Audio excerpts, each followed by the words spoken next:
Bonjour, alors cette vidéo pour montrer quelque chose de très simple et basique dans R, c'est pour des séries bivariées, savoir s'il y a une corrélation.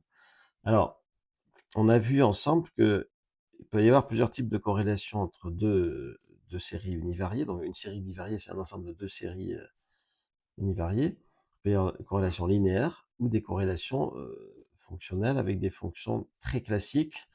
Et là, on a appris à faire une corrélation donc, exponentielle, polynomiale ou logistique.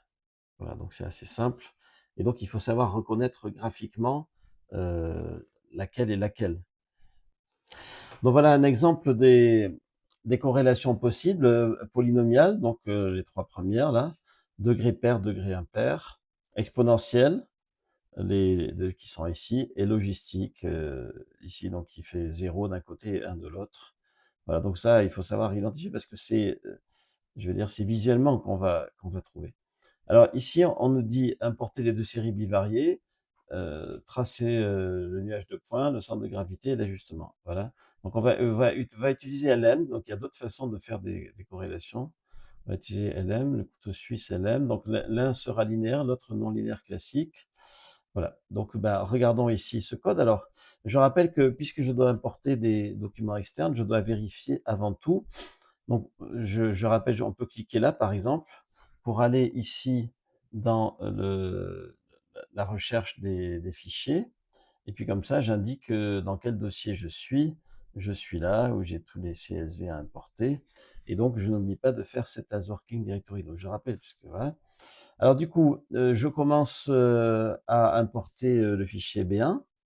Je mets der égale true, donc vous cliquez sur B1, vous le faites afficher dans un onglet pour bien constater qu'il y a un header. Voilà, alors là, le truc à faire tout le temps, c'est heads, pour constater que il y a trois colonnes, donc visiblement, il y en a une qui a été ajustée automatiquement lorsque la personne a créé ce fichier de données, mais de toute façon, il ne faut pas chercher à comprendre un fichier de données que vous importez dans R, il y a toujours du bazar, donc il y a toujours des colonnes à éliminer et d'autres à garder. Donc là, c'est clair qu'on va regarder XL, YL. Bon. Alors, j'ai décidé de leur donner un nom. Donc, B1, c'est un data frame. B1$XL, c'est la colonne XL de B1, c'est-à-dire c'est un vecteur. C'est-à-dire c'est de type float, puisque les vecteurs sont du même type que leurs éléments dans R. Je ne fais pas la différence entre un élément ou un vecteur d'éléments. Donc, je crée les vecteurs Y1, X1, Y1. Voilà, donc ils sont prêts à l'emploi. Maintenant, je ne vais plus toucher data frame. Je fais pareil pour B2. Je fais mon head et pareil, je garde. Donc voilà.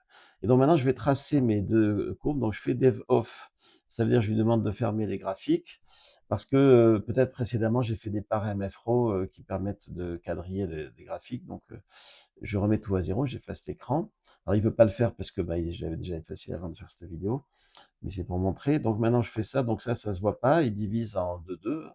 Et vous allez voir, donc là, je plotte le premier et le deuxième. Alors, j'aurais pu diviser en 2, 1 d'ailleurs. Ça aurait été peut-être un peu plus logique de faire ça, comme puisqu'il n'y en a que deux à faire, hein, ou en 1, 2.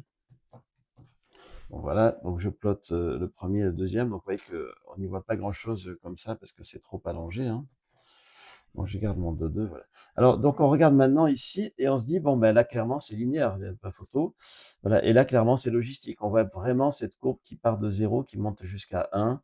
Voilà, c'est ni exponentiel, ni polynomial, les deux. Donc, alors, commençons par la 2, parce que c'est plus facile quand c'est linéaire. Donc, j'utilise mon outil LM, là, donc avec tilde, mettant d'abord la colonne désordonnée, puis ensuite la colonne des abscisses. Et je mets ça dans règle. Donc, règle, c'est un objet un peu bizarre qui contient plein de choses. Entre autres, il contient A et B. Donc, voilà, il contient d'abord B, ensuite A. Bon. Alors, du coup, maintenant que j'ai A et B, je vais pouvoir tracer. Donc, je retrace, voilà, et puis je mets mon outline et mon point. Alors, bon, voilà, il faut connaître un petit peu ici les attributs pour la grosseur du point et tout ça pour y voir quelque chose. Et puis, je les affiche si j'ai envie, un virgule B. Voilà, et puis je recommence avec l'autre, ici. Donc, je suis obligé de faire des variables intermédiaires, Z et T, très classiquement. Je fais mon règle sur Z et T, G, A et B. Et maintenant, ma fonction, je la définis. Donc, la fonction logistique, hein, exponentielle à x plus b sur 1 plus exponentielle à x plus b. Donc, j'ai fait une variable intermédiaire. Maintenant, je la trace. Et voilà, donc c'est assez simple. Ça, c'est le b.a-ba de ce qu'il faut savoir faire, sur R.